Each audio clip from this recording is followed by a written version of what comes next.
Republic Bangla চোখে চোখ রেখে সমস্ত রাজনৈতিক নেতাদেরকে প্রশ্ন করছে, মুখ্যমন্ত্রী, আমাদের রাজ্যের যারা মুখ্যমন্ত্রী হয়েছিলেন তারা কেন পূর্ববঙ্গের মানুষ হওয়ার পরেও পশ্চিমবঙ্গে এসে রাজনীতিটা করতে হয়েছে?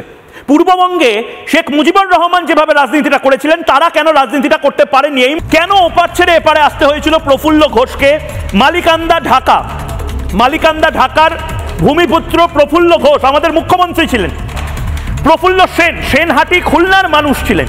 খুলনার এক দাপুটে যুবক, এক যুব নেতা, তাকে কেন খুলনাতে রাজনীতি ছেড়ে পশ্চিমবঙ্গে রাজনীতি করতে হলো, কলকাতায় রাজনীতি করতে হলো? জবাব চাইছে বাংলা।